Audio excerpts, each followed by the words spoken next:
What's up, everybody? Damon here, and in today's entertainment news, Marvel Studios' VFX artists are attempting to unionize, the ongoing strike is affecting Sony's bottom line, and Robert Kirkman gives us an update on Invincible Season 3. Let's get into it.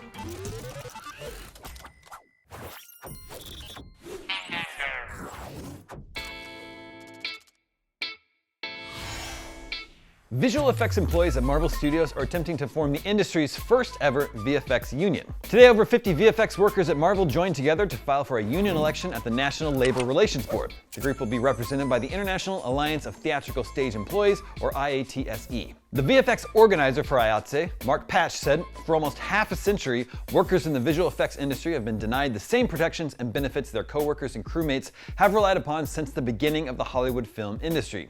This is an historic first step for VFX workers coming together with a collective voice demanding respect for the work we do." The struggles of VFX workers have been well documented over the last few years. Just last month, we reported on how strikes across the entertainment industry are impacting VFX artists who are facing an uncertain future as Hollywood has ground to a halt. In that story, multiple VFX workers pointed out the lack of a union. Specific complaints have also been lobbied at Marvel's treatment of VFX workers in recent years. An artist who worked on Ant-Man and the Wasp: Quantumania said human greed led to VFX problems on Marvel projects, while another anonymous VFX worker told IGN last year that Marvel projects tend to run all the way to the very end, causing long hours and intensely stressful working conditions. The VFX artist said at the time, "You basically run out of time to work on these things. I had a shot that I worked on that I finished at 9 in the morning, and they had a preview in London that evening. The version that I worked on that day was the version they were going to see at the premiere. It's up to the wire, and not to say that every show is like that, but it does happen." This new push from VFX workers to unionize comes as the entertainment industry is at a standstill. Writers in the Hollywood studios met this week for the first time since the strike began in May, but no agreement was reached. And speaking of the strike, Sony has cut its movie business forecast as a result. Earlier this month, Warner Bros. Discovery said it expects a return to work date in early September, but the recent meeting between the WGA and the Alliance of Motion Picture and Television Producers to discuss contract negotiations ended in a stalemate with no immediate return to talks planned. Sony said sales from its movie business will now be lower than it forecast in April, primarily due to the impact of the strikes.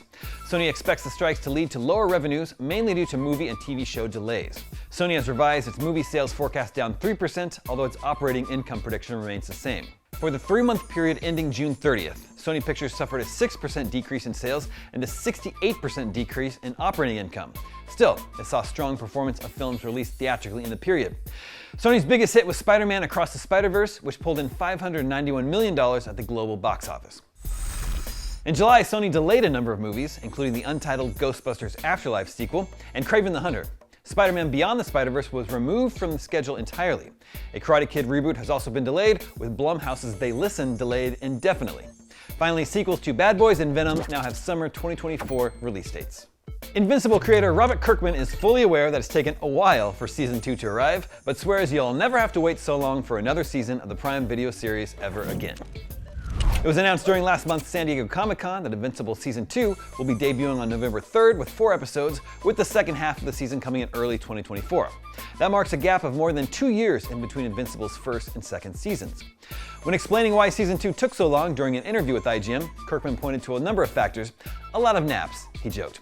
But seriously, he said, "No, I mean, it was the worst possible timing with the series launching in the middle of the pandemic and ramping back up to start Season 2 and Season 3, and also putting systems in place so that this doesn't happen again. That was a Herculean task. The production of an animated series is a factory, and when you shut that factory down, it takes a long time to ramp it back up.